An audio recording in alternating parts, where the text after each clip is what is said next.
Étant donné que je suis un avertissement ambulant, étant donné qu'à chaque fois je viens faire mes débriefs, étant donné que je lis tous vos commentaires, étant donné que je vois le fait que certains sont là et qui font les sceptiques par rapport à mes dires, aujourd'hui je décide de faire une introduction de débrief en parlant doucement. Parce que j'ai l'impression qu'à chaque fois que je parle avec mon débit normal, vous êtes incapable, je dis bien incapable de comprendre mes dires. Combien de fois, avertissement ambulant que je suis, pimpon, je suis venu ici vous avertir en vous disant quoi? Que Zinedine Zidane va se saboter tout seul, que Zizou, j'ai l'impression que c'est le seul qui ne voit pas cette saison, que Isco, Modric, ensemble avec Benzema sur le terrain, ça ne fonctionne pas. Que fait Zinedine Zidane à tenter ce dispositif tactique-là aujourd'hui face à Manchester City? Il a fait exprès?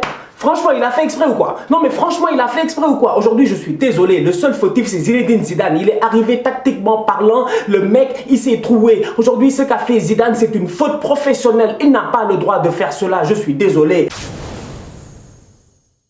Salam, salam outsiders, débrief Ligue des Champions, le débrief commence maintenant. Combien de fois je suis venu vous dire ici que Isco et Modric ensemble ça ne fonctionne pas? Tu veux contenir Isco sur le côté droit, essayer de mettre Isco sur le côté droit alors que le gars ne prend jamais la profondeur, il passe son temps à dézonner. Isco il dézone, il vient dans la zone de qui? Dans la zone de Modric. Benzema il dézone, il va dans la zone de qui? Dans la zone de Isco. Bref, offensivement parlant, c'est un bordel. Tu joues face à un Manchester City qui aujourd'hui, on le sait très très bien, on va être très sérieux et largué en première ligue. Un Manchester City qui n'est pas au top de sa forme. Aujourd'hui, tu as l'opportunité de taper Manchester City. Tu t'appelles Zinedine Zidane. Tu arrives chez toi à Santiago Bernabéu. Tu foires ta composition. Franchement, Zidane, tu m'as déçu.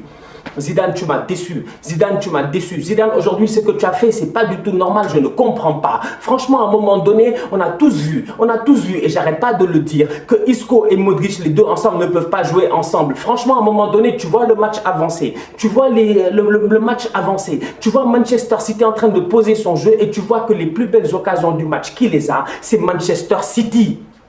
Zidane s'est vendangé tout seul. Zidane doit se gérer. À un moment donné, tu vois cette équipe de City là qui est en train de jouer, mais tu vois leur lacune défensive. La porte est sortie. Otamendi, il est nul. D'ailleurs, la seule fois où tu marques, ça vient d'où? D'une erreur de Otamendi. Otamendi, on va en parler. Otamendi, quel tocard. Franchement, traiter Mustafi de mouton, c'est insulter Otamendi parce que lui, c'est un agneau. Franchement, on va être très sérieux. Otamendi est trop nul. Moi, je comprends pas. Otamendi à la Copa América l'année passée, c'est de sa faute si les gars ils se font taper par les Brésiliens. Encore une fois, aujourd'hui, je suis désolé, c'est la faute de Otamendi. Kyle Walker, oui, le mec, il est entouré, mais quand Otamendi lui donne le ballon, toujours intelligent, je dis bien toujours intelligent, qui a fait l'école de football, et ça, c'est la base. Quand tu fais une passe à ton coéquipier et que le pauvre, il est entouré, tu fais quoi? Tu recules, tu lui donnes une option. Otamendi, j'allais dire idiot comme il est, mais effectivement, il est idiot. Il va directement en fait sur le joueur. On lui redonne le ballon, il le perd. Vinicius en profite derrière, il fait une passe à Isco. Oui, Isco, il a marqué, mais tactiquement parlant, aujourd'hui, Zizou a perdu son match. Zizou aurait pu avoir le contrôle total de ce match-là si Zidane avait fait jouer un Vasquez au début du match, un Gareth Bale au début du match. Je sais pas, quelqu'un sur le côté qui allait prendre la profondeur et empêcher Benjamin Mendy de monter. Benjamin Mendy, il fait un match de tocard. Il fait un match de tocard et même malgré ça, il passe son temps à monter sur le côté. Il n'y a personne pour l'arrêter. Mis à part les montées de Carvajal de temps en temps sur le côté de Ben Mendy, il n'y a rien qui se passe. À un moment donné, soyons sérieux. Franchement, nous, on est assis devant la télé. Je me pose 35 000 questions sur le raisonnement de ces coachs. Parce que franchement, je ne comprends pas. Aujourd'hui, je suis désolé. Zinedine Zidane s'est saboté tout seul. Tactiquement, Zidane ne sait pas gérer, donc du coup, c'est difficile de venir et d'attaquer ici chacun des joueurs. Parce que franchement, on va être très sérieux. Le seul que je peux attaquer, c'est Vinicius. Fais des efforts. Franchement, petit, fais des efforts. Évolue, s'il te plaît, dans ton football. C'est pas possible. Petit, apprends à frapper. On a vu ici des gamins, même les petits en dessous, là, ils savent frapper. Vinicius ne sait pas frapper. Vinicius, je vous dis, autant Cavani, il touche le ballon une fois, deux fois, la troisième fois, il rate s'il n'a pas frappé. Autant Vinicius, c'est la même chose. Il pousse le ballon une fois, deux fois, fais une passe, frappe, fais ce que tu veux, s'il te plaît. Mais si tu le pousses une troisième fois, tu risques de le pousser trop loin. On a vu ici aujourd'hui un Vinicius qui, franchement, à un moment donné, j'ai envie qu'il prenne ses responsabilités. Benzema met une tête, le ballon est là, frérot, il glisse, il rate le ballon. Vinicius n'est pas sérieux. Franchement, Vinicius n'est pas sérieux. Et en plus de ça, Rodrigo, il est suspendu. Donc, du coup, pour le Classico, tu es obligé de jouer avec Vinicius. Ou peut-être Gareth Bale. Manchester City a joué avec un Kevin De Bruyne très très haut sur le terrain. Un Kevin De Bruyne qui aujourd'hui était littéralement le premier presseur de Manchester City. Le mec était là pour couper les premières passes. Franchement, shout out à Kevin De Bruyne pour le match qu'il a fait. Je suis désolé, on va être très très sérieux. Le boy, il s'est géré. Il a fait un match de capitaine. Il avait le brassard de capitaine. Mec, Kevin De Bruyne, en fait, les gars perdent le ballon. C'est le premier à crier sur le joueur pour lui dire pourquoi tu as perdu le ballon. Benjamin Mendy fait une faute. Il râle sur Benjamin Mendy. Aujourd'hui, Kevin De Bruyne, on n'en parle pas assez parce qu'il a l'air d'un petit rouquin, un petit blondinet, je sais pas quoi, posé dans son coin, un petit timide. Mais aujourd'hui, sur le terrain, il nous a montré que c'est un leader. Je suis désolé, Kevin De Bruyne, top performance de sa part. À côté, j'ai envie de parler de qui? De Gabriel Jesus. Parce que Gabriel Jesus, ces dernières semaines, les fans de Manchester City, ils le savent, sur le terrain, le gars ne se gère pas. Mec, tu dois marquer des buts, tu es là à rater constamment. Gabriel Jesus frappe, il aime trop faire des crochets à la dernière minute. Donc du coup, aujourd'hui, de voir un Gabriel Jesus qui aujourd'hui, il s'est géré. Franchement, il a fait une top performance. Il est là, le gars, il est débrouillard, il court sur le côté, il a joué à gauche, à droite, il a joué partout. Franchement, voilà pourquoi peut-être qu'il a fait jouer Gabriel Jesus à la place de Agüero, parce qu'il savait qu'il avait besoin de joueurs qui avaient un gros volume de jeu. Il savait qu'aujourd'hui, il fallait donner de l'effort, il fallait tout donner sur le terrain. Aujourd'hui, Gabriel Jesus, franchement, il a fait une top performance. Lui aussi, il est à saluer. Je trouve personnellement que la faute de Sergio Ramos sur Jesus, elle est soft. Franchement, elle est soft. C'est-à-dire que Ramos, lui, il a touché le mec, mais de là donner carton rouge, c'est anéantissement d'action de jeu. On a compris, il n'est pas dans la surface. C'est peut-être pour ça qu'il a donné carton rouge, parce qu'apparemment, la double peine, c'est terminé et tout. On va être très très sérieux. Franchement, quand tu vois l'image au ralenti, tu vois que Ramos... Mec, il a caressé, il a effleuré, le gars il est tombé, il en a profité, il y a carton rouge, c'est dommage. Encore une fois, en huitième de finale, tout comme l'année passée, le Real devra jouer sans Sergio Ramos. L'année passée, ils n'avaient pas Sergio Ramos, c'était à domicile contre l'Ajax, ils ont perdu. Cette année, ils n'auront pas Sergio Ramos, ils vont devoir aller à l'Etihad, ce sera compliqué. Achraf, il est où? Achraf, il est où? Achraf, il est où? Franchement, Achraf, il est où? Parce qu'aujourd'hui, moi, j'ai un problème avec le boy Carvajal. Parce que Carvajal, lui, aujourd'hui, il déboule offensivement, il essaie de faire des centres et tout, il amène une pression offensive, mais derrière, mec, derrière Sterling, nous, on le connaît. Nous, chaque week-end, on regarde la première ligue. Moi, Stan Job, je te jure devant Dieu, mec. Sterling, il déborde, il arrive comme ça, je le laisse partir, le ballon était déjà sorti. Pourquoi tu tacles? Accompagne-le. Ne tacle jamais Sterling. Aujourd'hui, Carvajal, il se fait prendre comme un rookie, comme un enfant, comme un gamin. Il va tacler Sterling comme ça dans la surface de réparation. Il donne un penalty aujourd'hui à Manchester City. Le penalty, ma foi, superbement frappé par Kevin De Bruyne. À un moment donné, il faut qu'on soit sérieux, il faut qu'on nous respecte. Aujourd'hui, franchement, je dis bien que Zinedine Zidane n'a pas mis ses joueurs dans les meilleures conditions possibles, que les boys ne se sont pas eux aussi gérés. Parce que Carvajal, en fin de match, ce qu'il a fait là, franchement, je lui en veux.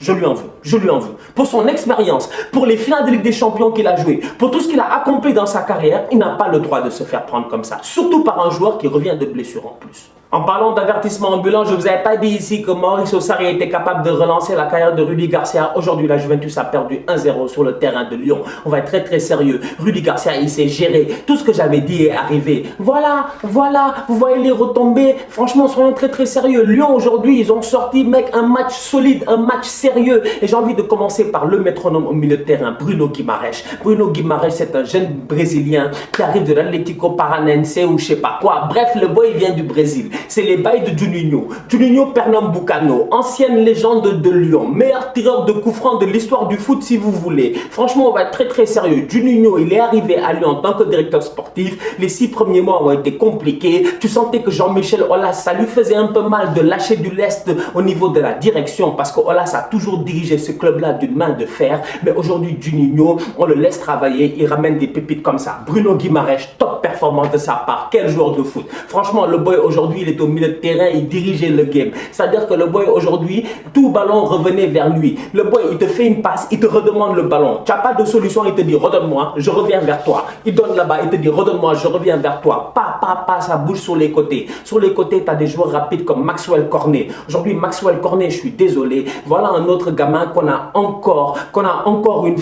qui a encore une fois changé de poste. Maxwell Cornet est un joueur offensif. Aujourd'hui, sur Rudi Garcia, il est devenu un latéral gauche. Le boy, il est au top, il s'est débordé, il s'est centré, il se gère. Maxwell Cornet. Devant, tu as deux monstres qui ont passé leur temps à fatiguer Bonucci et De Ligt. Parce que Bonucci et De Ligt, on va être très sérieux, on voit les matchs de Serie A. On sait très bien que cette défense-là, elle n'est pas solide, elle est poreuse. Sur les côtés, tu as un Danilo nullissime comme jamais, un Sandro, j'en parle même pas, jamais il a été aussi nul. La Juve, aujourd'hui, ils ont perdu beaucoup d'argent sur Sandro parce que Sandro, il y a quelques années, tu l'aurais vendu à Chelsea 70 millions. Aujourd'hui, Sandro, je suis désolé, il ne vaut pas 5 millions. Lyon. Donc aujourd'hui, on va être très très sérieux. Franchement, soyons très très sérieux. Cette équipe de Rudy Garcia là, elle est venue, elle a joué au foot face à la Juventus. Elle n'a pas eu peur. C'est quoi le Sarri Ball? C'est la question qu'on se pose tous. Franchement, parce que là, ça fait 6 mois, 7 mois, on attend le Sarri Ball, on ne le voit pas. On ne le voit pas. Franchement, on ne le voit pas. La Juventus de Turin, aujourd'hui, ils ont été inexistants au milieu de terrain. Comment tu peux te faire bouffer par des Toussard, des Aouar et des Bruno Guimaraes, des boys qui n'ont aucune expérience? Ils arrivent, ils dominent le game.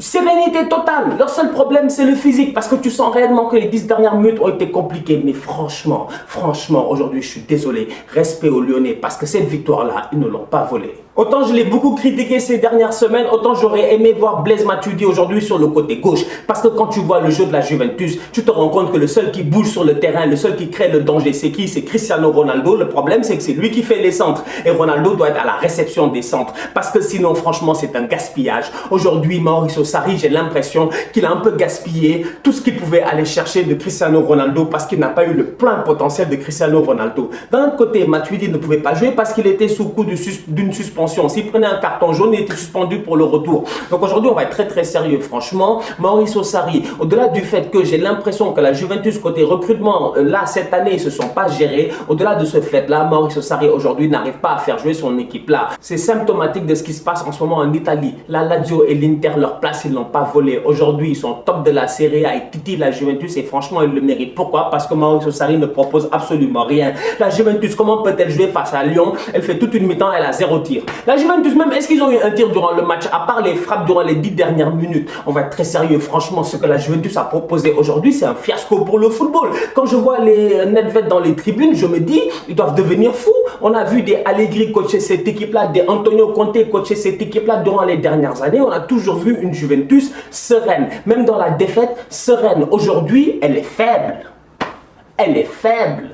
Elle est très très faible et Cristiano Ronaldo ne pourra pas la sauver tout le temps. Ce soir, on attendait Aouar, on l'attendait dans ces grandes confrontations-là. C'est le genre de soirée où on attend un Houssem Aouar au top de sa forme. Aujourd'hui, il délivre une passe décisive. Le boy s'est géré au milieu de terrain. J'avais un peu peur en me disant que la Juventus, ils allaient arriver, que le fait que Aouar soit au milieu de terrain, il ne va pas pouvoir réellement performer parce qu'Aouar, il est meilleur dans une position offensive et que la Juventus allait avoir la possession de balle et que les gars allaient être obligés de défendre. Tout ça n'est pas arrivé parce que Mauricio Sarri ne s'est pas géré. La Juventus, ils sont arrivés, ils ont galéré. Lyon a eu le ballon, Lyon a su jouer, Lyon a su les déjouer. Aujourd'hui, je suis désolé, franchement, oui, la Juventus va peut-être gagner au retour parce qu'ils ont Cristiano Ronaldo. L'année passée, ils ont perdu 2-0 contre l'Atlético Madrid. Ils ont quand même gagné au retour 3-0. Il y a quand même le facteur Cristiano Ronaldo, on n'y peut absolument rien. Cependant, aujourd'hui, je suis désolé. Cette Juventus de Turin-là, malgré le fait qu'ils aient en ce moment Cristiano Ronaldo, c'est la Juventus de Turin la plus faible des 10 dernières années. Et ça, franchement, c'est décevant, c'est triste. Parce qu'aujourd'hui, tu t'attends à beaucoup plus de cette équipe-là. Tu t'attends à ce que cette équipe-là, aujourd'hui, elle arrive, elle marche sur Lyon de la même manière que le Bayern a marché sur Chelsea.